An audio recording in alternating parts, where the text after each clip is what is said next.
Aleluia. Beijo no coração, querido. Paz. Deus é bom. Amém? Vamos mais uma aula aí da nossa matéria, Introdução ao Antigo Testamento. E tem sido uma grande bênção as aulas, amém? Quero relembrar com vocês algumas coisas aí que já vimos nessa matéria.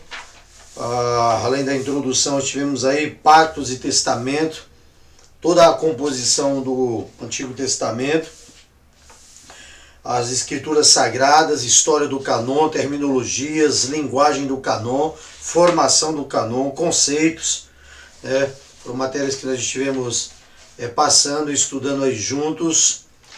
Falamos também sobre o canon do Antigo Testamento, toda a sua composição, as suas suposições. Depois falamos aí sobre o canon hebraico, as leis, os profetas, canon do judaísmo helênico, o posicionamento do cristianismo, o canon samaritano. Mergulhamos aí no nosso canon, vimos a composição do canon, as evidências do canon e tivemos uma aula sobre a revisão geral de tudo isso que nós aprendemos e tivemos os exercícios que vocês estão nos mandando. É bom e é importante você fazer os exercícios, você mandar o exercício para nós, você que está fazendo as aulas EAD, você que está estudando à distância, leia na apostila, assiste a videoaula e faz os exercícios, as provas e nos envia para que a gente tenha todo esse material guardado aqui juntos para no futuro próximo a gente poder estar preparando tudo aí. Então não deixe de enviar o seu material, ok?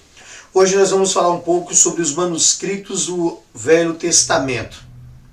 Toda a questão do Antigo Testamento. Então um dos principais pontos são os rolos.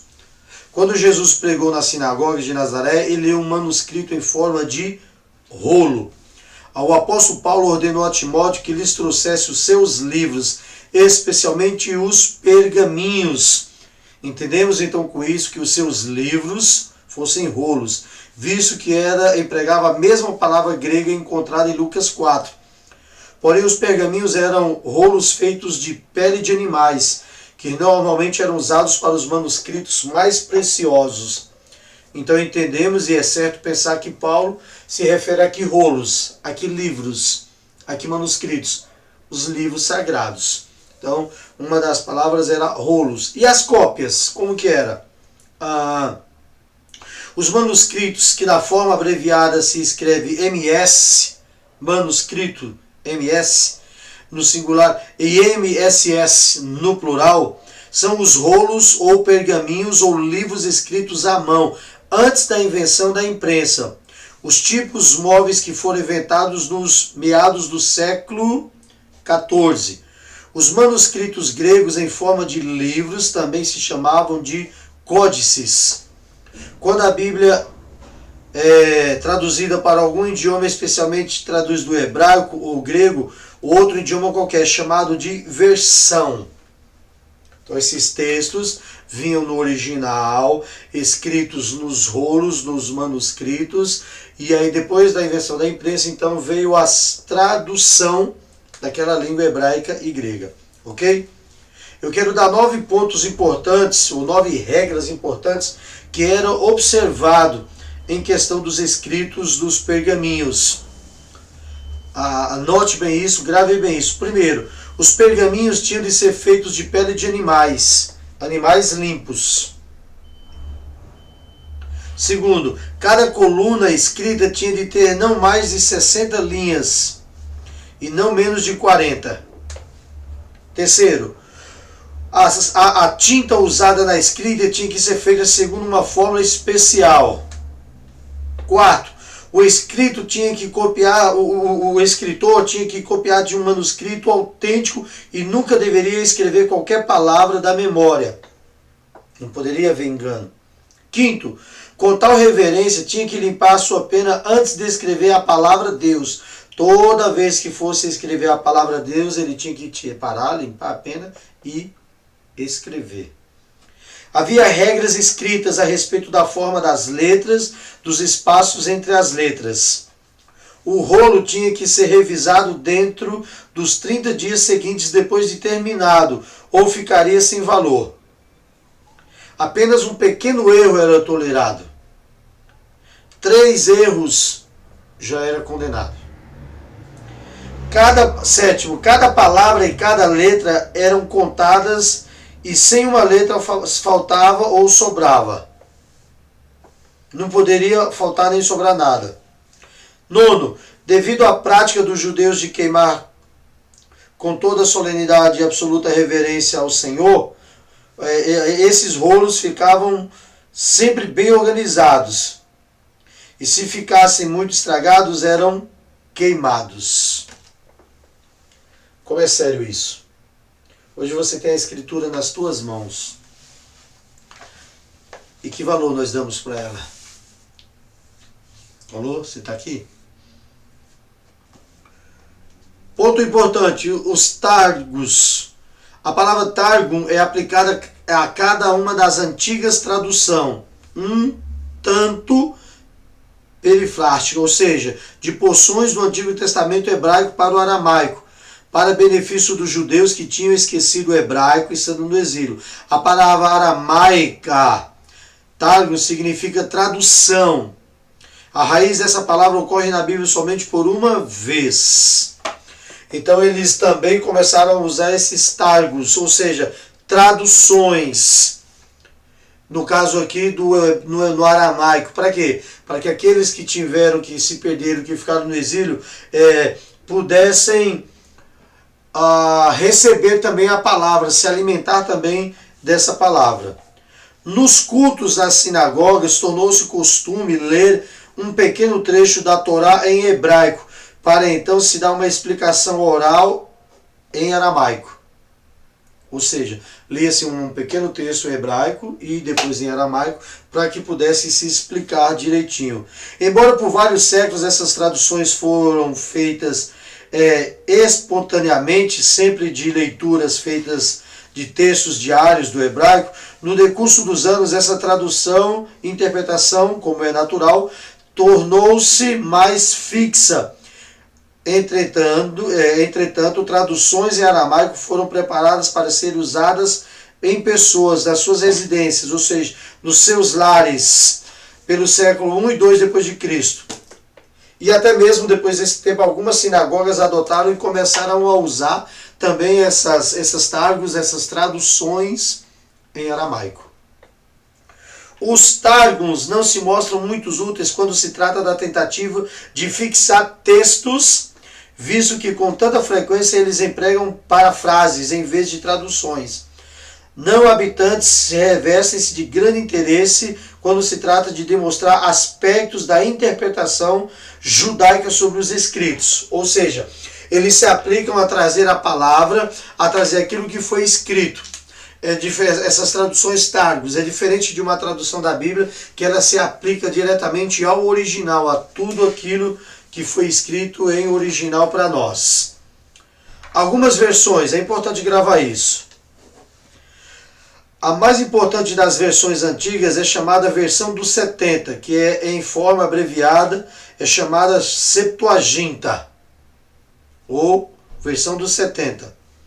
Segundo a tradição mais existente, o rei do Egito, Ptolomeu Filadelfo, que viveu por volta do ano 285, apreciava muito as letras e desejava muito conseguir para sua biblioteca em Alexandria uma cópia da lei e das escrituras hebraicas. Sendo assim, ele solicitou de Jerusalém 70 ou 72, segundo alguns, 6 de cada tribo, anciões eruditos que fizessem a tradução das escrituras hebraicas para o grego em Alexandria. Essa tradução nos explica o motivo por que foram acrescentados os livros apócrifos na Septuaginta.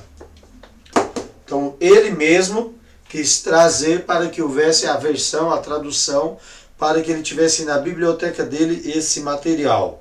Outra coisa importante aqui, que eu e você precisamos ver e entender bem. O manuscrito mais completo e antigo que existe atualmente é o Código ou Códice do Vaticano, escrito no 4º século, consta de 759 folhas, por 26 centímetros de tamanho. Falta-lhe, porém, a porção de Gênesis e Salmos. Os livros de Macabeus também não se encontram ali. O Códice está na Biblioteca do Vaticano.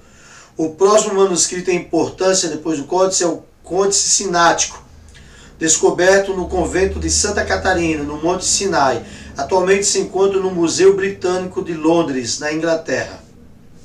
Em seguida vem o Códice Alexandrino, do V século. Anteriormente era propriedade da Câmara Patriarcal de Alexandria. Foi levado mais tarde para Constantinopla, pelo patriarca Cirilo Lucas. Então essas são algumas versões antigas, de muitos anos, que fazem compreender essa questão das traduções. Uma das traduções importantes que eu quero que você conheça, e nós vamos falar dela, é os Massoretas, o período em que foi escrito, o trabalho deles, a lusura do trabalho deles. O termo Massoreta vem da palavra hebraica Massora. Este é o nome dado a uma classe escrita que trabalha no aperfeiçoamento do texto do Antigo Testamento. Apesar de haver algumas dúvidas sobre o tal real significado dessa palavra, a maior parte dos hebraístas entende que ela significa transmitir, ou seja, os massoretas eram transmitir, visto que parece com refletir no hebraico. Então, o período. O trabalho dos massoretas começou por volta do ano 500 depois de Cristo e continuou até a invenção da imprensa, cerca de 1000 anos mais tarde. Toda a obra dos massoretas passou a ser conhecida como Massora ou Massora. É o texto bíblico que eles produziram de massoféricos ou massoréticos, porque eles mesmos eram massoretas. O seu trabalho. O trabalho dos massoretas, como vimos o hebraico escrito somente com consoantes, sem vogais e sem pontuação alguma. Apenas um texto dessa natureza pode ser lido por aqueles bem acostumados com aquele idioma. Certamente real a uma situação que deixa perplexos os demais. Vejamos um exemplo disso. Você tem dia livre. Tudo junto. Sem essas pontuações. Quando eu paro para ler, analisar e ver a dificuldade de como foi escrito, do trabalho que esses massoretas tiveram para fazer toda a tradução, tudo isso. Aí nós paramos para ver e pensar como valeu a pena.